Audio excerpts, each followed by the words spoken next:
Urgently, SEC has accepted Ripple's demands.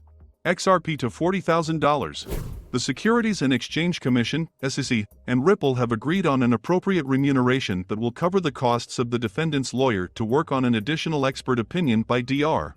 Albert Metz. Welcome to the Rich Club channel.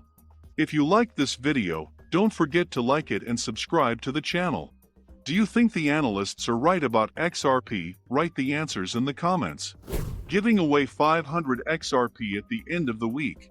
One random subscriber will receive XRP coins. Take a look at the instructions in the comments section. All you need to do is write the word XRP, watch the video to the end, to like and subscribe. A letter recently filed with the court reads, in accordance with the court order of April 19, 2022, the defendants Ripple Labs and the plaintiff's Securities and Exchange Commission met, conferred, and agreed on remuneration. It is noteworthy that the petition does not disclose the amount that the Securities and Exchange Commission will pay to cover the costs of paying for Ripple's lawyer. Attorney James K. Phelan tweeted yesterday about the development. #XRP community #SECGovV. #Ripple #XRP. The parties have agreed upon a fee award in connection with the Metz supplemental report and deposition, and the SEC is working with the Ripple defendants to make the required payment. The amount of the award has not been disclosed. As reported, the SEC received a waiver from the court last month due to the way it acted on the last day of discovery. The SEC behaved improperly by submitting an unauthorized supplemental report on the last day of discovery, Judge Netburn ruled. After that, the court ordered the Securities and Exchange Commission to cover the expenses of Ripple's lawyer throughout the entire time of work in relation to the dispute over additional expert testimony of Dr. Metz. The Securities and Exchange Commission did not object to this decision and began negotiations with Ripple to agree on an appropriate fee to cover the costs of the defendant's lawyer during testimony. The parties were originally supposed to come to an agreement on this issue earlier this month. However, they were granted a 2-week extension. After Judge Annalisa Torres amended a letter ordering a joint schedule drawn up by Ripple and the Securities and Exchange Commission, SEC, the trial schedule underwent major changes. Although XRP holders are not giving up hope that the case will be closed this year, recent events may lead to an extension of the trial until next year. Attorney James K. Phelan, who is well versed in this matter, tweeted an updated schedule for the trial, from which it follows that the trial between Ripple and the SEC may be completed on May 23, 2023 or earlier. #XRP community #SECGovV. #Ripple #XRP updated schedule and status as of May 26, 2022. On the issue of the privilege of the deliberative process, DPP, and the SEC's claim of attorney-client privilege in connection with William Hinman's speech in 2018, in which Ethereum, ETH, was declared a non-valuable paper, lawyer Phelan said that the problem could drag on until June or July this year. Recall that after the SEC was ordered to hand over Hinman's documents to Ripple, the agency made another attempt to hide the document from Ripple on the grounds that it is protected by attorney-client privilege. However, Ripple objected to this claim, prompting the SEC to back up its argument with another motion. Lawyer Phelan noted that if the SEC is forced to provide the document in the future, the agency will still file another objection, but this time under the guidance of Judge Sarah Netburn. Depending on when Judge Torres makes a decision on Hinman's documents, the Securities and Exchange Commission will have 14 days to appeal the decision before Judge Netburn. If the SEC objects, Attorney Phelan stated that the defendants will also respond to the objections, and Ripple's response must be submitted within 14 days or earlier.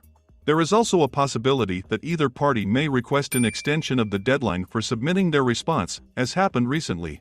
It is noteworthy that if the SEC is ordered to hand over the documents to Ripple, the agency, which seems ready to protect the documents at any cost, may be forced to file an interim DPP petition to a higher authority. Although lawyer Phelan believes that the SEC's attempt to obtain permission to file an interim appeal will succeed, he added that it will take some time before a decision is made, which will further delay the trial. Although the parties may still be in Hinman's documents, Attorney Phelan noted that Ripple's motion to force the SEC to give answers to certain questions, filed on May 18, may be considered. The SEC's motion to object to Ripple's request must be submitted by June 2, 2022, and Ripple's response to the objection will be submitted no later than June 13, 2022. In addition, on the issue of the Friends of the Court petition to participate in the examination of the expert claim recently filed by lawyer John Deaton, the U.S. Securities and Exchange Commission has already been granted an extension of time to object to the petition, which means that its objection must be filed on June 7, 2022, while the answer to this question should be submitted on June 10, 2022. Lawyer Phelan added that all petitions to exclude expert testimony are expected to be filed by July 12, 2022, and objections and responses are scheduled for August 9, 2022 and August 30, 2022, respectively.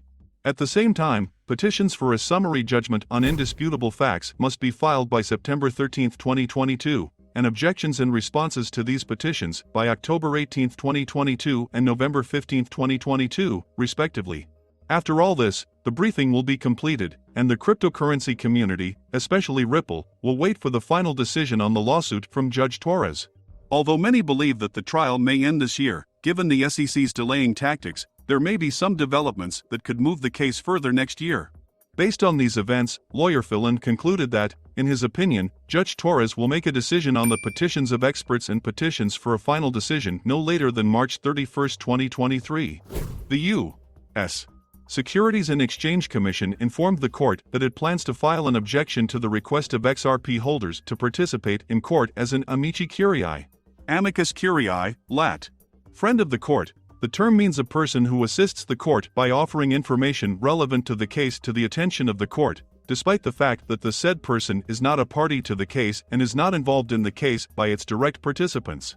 The SEC is asking Judge Analisa Torres for an extension until June 7 due to the upcoming holiday and other briefing deadlines. The defendants and the lawyers of Amici Curiae do not object to the petition, which means that the court is likely to satisfy it. In October, lawyer John Deaton's request for intervention was rejected.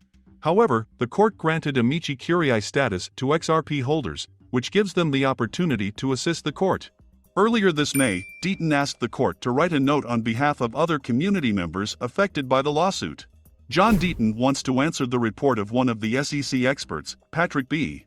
Duty, who claims to know what prompted XRP holders to buy a digital asset during the initial coin offering, ICO, of 2013.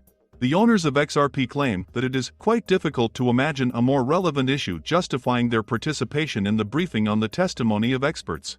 Their participation will help to ensure the most complete presentation of the issues under consideration.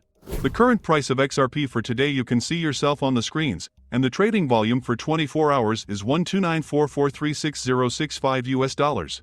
We are updating our XRP price in US dollars in real time. XRP has dropped 4.8% in the last 24 hours. Do you think XRP will be able to win the court and restore its former price? Write the answers in the comments. That's it for today. Thank you for watching this video to the end. If you liked it, then don't forget to like it and subscribe to the channel.